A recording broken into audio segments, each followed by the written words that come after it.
Hello everyone, welcome to NNM channel. ఈరోజు నేను కాస్త డిఫరెంట్గా కాకరకాయ పులుసు ఎలా తయారు చేసుకోవాలో చెప్తాను. సో ఈ కాకరకాయ పులుసు చేదుగా లేకుండా కమ్మగా ఉండేలా ఎలా తయారు చేసుకోవాలో చెప్తాను. సో దీన్ని ఇష్టం లేని వాళ్ళు కూడా చాలా ఇష్టంగా తింటారు. ఒకసారి ట్రై చేసి చూడండి.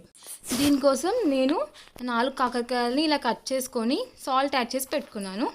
అలాగే నువ్వులు, జీలకర్ర, ఆవాలు, ధనియాలు, మెంతులు, పచ్చిమిర్చి, కొత్తిమీర, ఉప్పు, కాస్త కొబ్బరి, కరివేపాకు, ఉల్లిపాయ, వెల్లుల్లి, అల్లం వెల్లుల్లి పేస్ట్, కాస్త బెల్లం, అలాగే చింతపండు. సో నేను ఇలా ఫస్ట్ కాకరకాయలో ఉప్పు వేసి యాడ్ చేసి పెట్టుకున్నాను కదా, దీన్ని నీట్గా ఇలా ప్రెస్ చేయడం వల్ల అందులో ఉన్న ఆ పసరు కాస్త గ్రీన్ కలర్లో బయటకు వచ్చేస్తుంది. సో ఇలా పసరు రావడం వల్ల కాకరకాయలో చేదు తగ్గిపోతుంది. సో అది మనం మంచిగా ఫాలో అవ్వాలి. అలాగే ఒక ప్యాన్ పెట్టుకొని ప్యాన్లో కాస్త ఆయిల్ వేసుకొని వేడెక్కాక ఈ కాకరకాయలు ఉన్నాయి కదా, వాటిని మనం ఫ్రై చేసుకోవాలి. ఎలా అంటే ఈ గోల్డెన్ కలర్ వచ్చేంత వరకు నీట్గా ఫ్రై చేస్తూ ఉండాలి. సో ఆల్మోస్ట్ మనకు గోల్డెన్ కలర్ వచ్చేసాయండి. నేను దీన్ని పక్కకు పెట్టేసుకుంటున్నాను. అదే ప్యాన్లో ఇంకాస్త ఆయిల్ వేసేసుకొని, సో ఆయిల్ కాస్త వేడెక్కాక అందులో వెల్లుల్లి, అలాగే ఉల్లిపాయ ఇవన్నీ ఫ్రై అవుతుండగానే అట్ ద సేమ్ టైం నేను కరివేపాకు, పచ్చిమిర్చి, అలాగే కొత్తిమీర,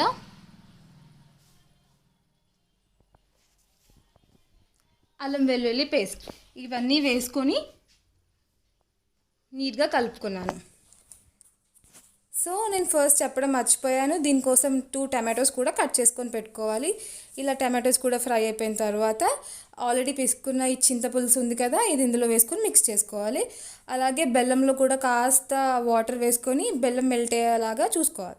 సో ఇక్కడ బెల్లం ఆల్రెడీ కరిగిపోయింది కదా, సో నేను ఈ ఫ్రైలో వేసేసాను.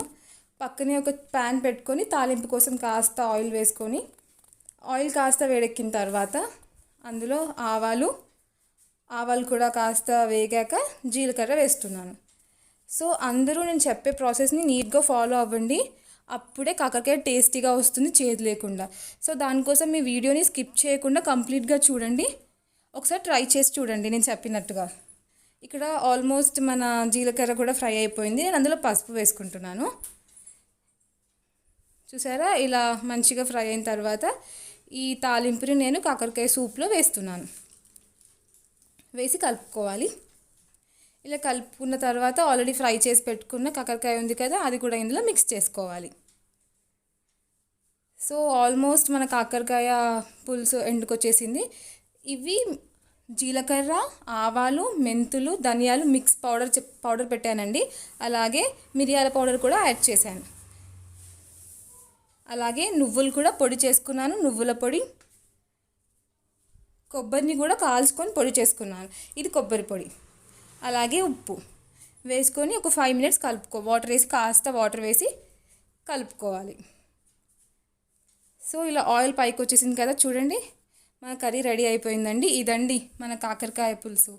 బాగుంది కదా, ట్రై చేసి చూడండి. దీన్ని కాస్త కొత్తిమీరతో గార్నిష్ చేసుకోండి. సో ఈ వీడియో కనుక మీకు నచ్చినట్టయితే లైక్ చేయండి, అలాగే షేర్ చేయండి, subscribe to NNM channel. And thank you everyone for watching this video.